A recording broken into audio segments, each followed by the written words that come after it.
सुधाधारासारैः चरणयुगलान्तर्विगलितैः प्रपञ्चं सिञ्चन्ति पुनरपि रसाम्नाय महसः अवाप्यास्वां भूमिं भुजगणिभमद्युष्टवलयं स्वमात्मानं कृत्वा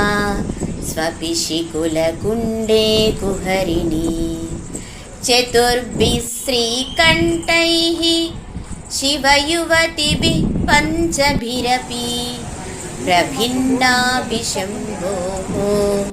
नवभिरपि मूलप्रकृतिभिः चतुश्चत्वारिंशत् वसुदलकलास्रत्रिवलय त्रिरेकाभिः सार्धं तव शरणकोणाः परिणताः त्वदीयं सौन्दर्यं तुहिनगिरिकन्ये तुलयितुं कवीन्द्राः कल्पन्ते कथमपि विरिञ्चि प्रभृतयः यदा लौकौत्सुक्यात् अमरललनायान्ति मनसा तपोभिर्दुष्प्रापामपि गिरिशसायुज्य पदवीं नरं वर्षीयांसं नयनविरसं नर्मसुरजं तवापाङ्गे लोके पतितमनुधावन्ति शतशः गलद्वेणीबन्धाः कुचकलशविस्तस्तसिचयाः हठात्त्रुट्यत्काञ्चो विगलितदुकूला युवतयः शितौ षट्पञ्चाशत् द्विशमधिकपञ्चाशदुदके हुताशे द्वाषष्टिः चतुरधिकपञ्चाशदनिले दिवि द्विषट्त्रिंशत् मनसि च चतुष्षष्टिरिति ये मयूखास्तेषामप्युपरि तव पादाम्बुजयुगम् शरज्योत्स्नां शुद्धां शशियुतजटाजूटमकुटां वरद्रासद्राणा स्फटिकघटिका पुस्तककरां सकृन्नत्वा नत्वा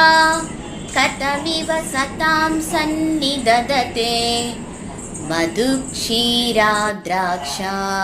मधुरिमधुरीणाः पनितयः कवीन्द्राणां चेतः कमलवनबालातपरुचिं भजन्ते ये सन्तः कतिचिदरुणामेव भवतीं विरिञ्चि प्रेयस्याः तरुणतरशृङ्गारलहरी गभीराभिर्वाग्भिः विदधति सतां रञ्जनममी सवित्रीभिर्वाचां शशिमणिशिलाभङ्गरुचिभिः हसिन्याद्याभिस्वां सहजननि सञ्चिन्तयति यः सकर्ता काव्यानां भवति महतां भङ्गिरुचिभिः वचोभिर्वाग्देवी वदनकमलामोदमधुरैः तनुच्छायाविस्ते तरुणतरणी श्रीशरणिभिः दिवं सर्वामुर्वीम्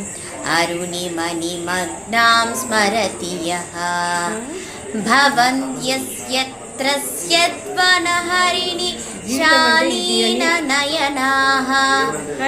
सपूर्वस्यावस्याः कति कति न गीर्वाणगणिकाः मुखं बिन्दुं कृत्वा कुचयुगमदस्तस्य तदतो हरार्थं ध्यायेद्यो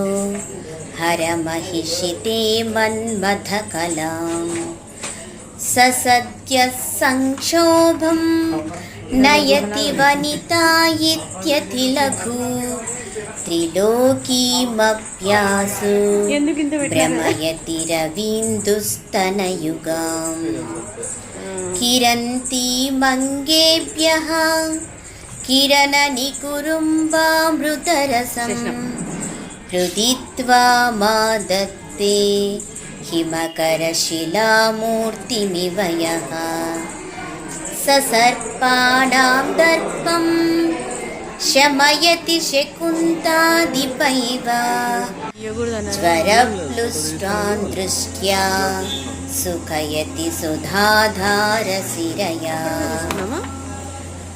तटिल्लेखातन्वीं तपनशसि वैश्वानरमयीं निषन्नां शन्नामप्युपरि कमलानां तव कलां महापद्माटव्यां हृदितमलमामेन मनसा महान्तः पश्यन्तो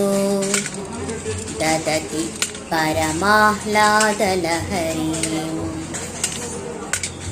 भवानि त्वं दासे मयि वितरदृष्टिं सकरुणाम् इति स्तोतुं वाञ्छन् कथयति भवानि त्वमिति यः तदैव त्वं तस्मै दिशसि निजसायुज्य पदवीं मुकुन्द ब्रह्मेन्द्र स्फुटमकुटनीराजितपदां त्वया हृत्वा वामं वपुरपरितृप्तेन मनसा शरीरार्थं शम्भोः अपरमपि शङ्के हृतमपो यदेतत्त्वद्रूपं सकलमरुणाभं त्रिनयनं कुचाभ्यामानम्रं कुटिलशशिचूडालमकुटं जगत्सूते धाता हरिरवतिरुद्रक्षपयते तिरस्कुर्वान्नेतत् स्वमपि वपुरीशस्तिरयति सदा पूर्वः सर्वं तदिदमनुगृह्णाति च शिवः तवाज्ञामालम्ब्य क्षणचलितयोर्भूर्लतितयोः त्रयाणां देवानां त्रिगुणजनितानां तव शिवे भवेत् पूजा पूजा तव चरणयोर्या विरचिता तदा हि त्वत्पादोद्वहनमणिपीठस्य निकटे स्थिता ह्येतिस्वस्वद्मुखरितखलोत्तं समकुटाः विरिञ्चि पञ्चत्वं व्रजति हरिराप्नोति विरतिं विनाशं कीनासो भजति धनदो याति निधनम् वितन्द्री माहेन्द्री विततिरपि सम्मीलितदृशा महासंहारेऽस्मिन् विहरति सति त्वत्पतिरसो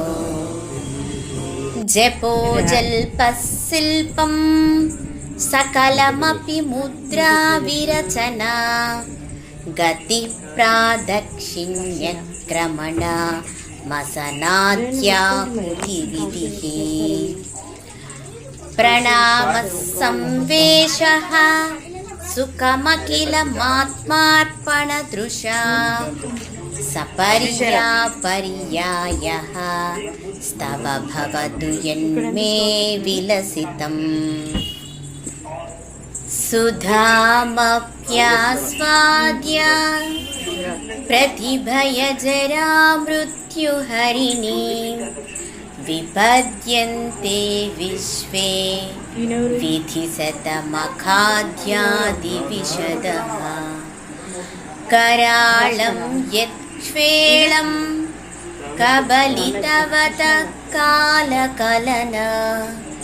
न शम्भोस्तन्मूलं तव जननिताटङ्कमहिमा